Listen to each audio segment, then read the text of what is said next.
dal leen ak jàmm ñu xëy taxaan yéene kaay xëyandoo tàmbale ko nag Vox Populi nekk wax ci wàllum politique ak kàddu Serigne Mbacké Ndiaye mi nga xamante ni mooy ancien porte parole naka bu maître Abdoulaye Wade jàpp leen naka la mu wax ci biir yéene kaay bi nee na plat bi naka daa manqué xorom naka te soxna xorom naka ndax seul Karim Wade ak Abdoulaye Wade ñoom manqué ci l'appel bi ndax ñoom bëgg nañu rek ñoom libéraux yi ñu daal dee gisee waat naka booloo def benn dànk loolu naka di ay kàddu Serigne Mbacké Ndiaye ci biir yéene kaay bi di Vox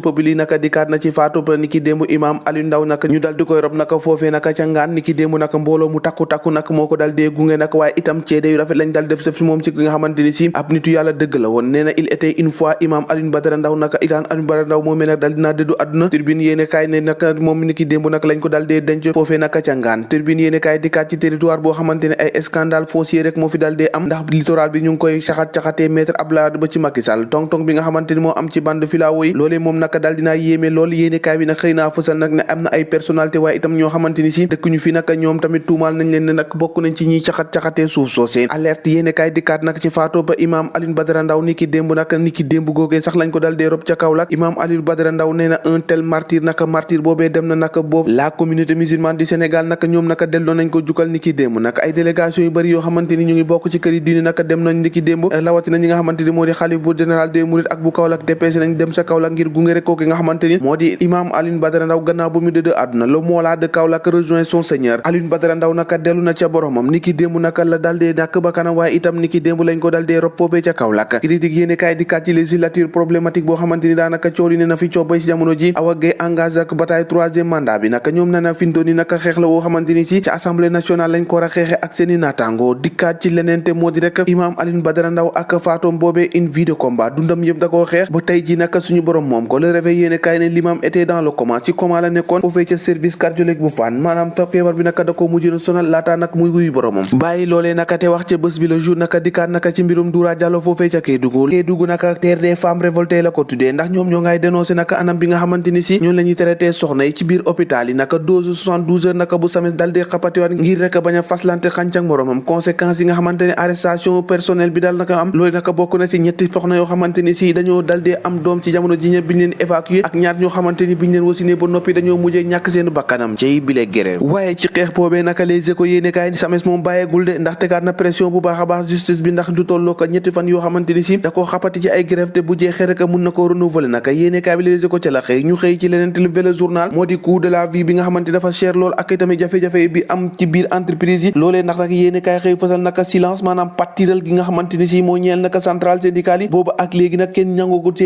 yàbbi yéene kaay bi ne fi mu ne ni naka Guy Marius Sagna taxawaay ba ñooñee waroon a taxaw di centrale syndicale yi moom moo ko dal dee taxawee ngir rek défendre ak yelleefu liggéeykat yi enquête yéene kaay dikkaat ci wàllum judiciarisation bi nga xamante ni si moo nar a am ci wàllum santé nag yéene kaay bi ne erreur bu mag moo ngi noonu ndax akutoom ndax paaka ñaari boor la nar a nekkee ndax yooyu mun naa métti ndax ci jamono jooju nag ñi nga xamante ni ñoo nekk ci l'hôpital yi dañuy banque seen yoxo bañ a liggéey te loolee nag ay jeexital baree bari la indi nag Walf Quotidien dikkaat naka ci leneen te moo di wàllum politique PS APR le temps du chantage maanaam ci jamono ji nag ñoo nga commencé chantage bi ndax fi doon yi nag ku nekk bëgg nga wane sa bopp ku nekk nag bëgg nga am li nga xamante ni si moo di place bu jekk wax ci direct news ak incompréhensible maanaam li xel munta nangu maanaam télé bi nga xamante ni Assome Diatta télé na ko ci dundu gu seer gi boobu ak léegi nag amul benn pexe boo xamante ni teg nañ ko ngir rek teggil coono askan wi kay ñu ngi noonu rek dañ leen a bàyyi ak seen bopp ak seen i jafe-jafe cay Sénégal ñoo ko déggandoo jaageen jëf ba ëllëg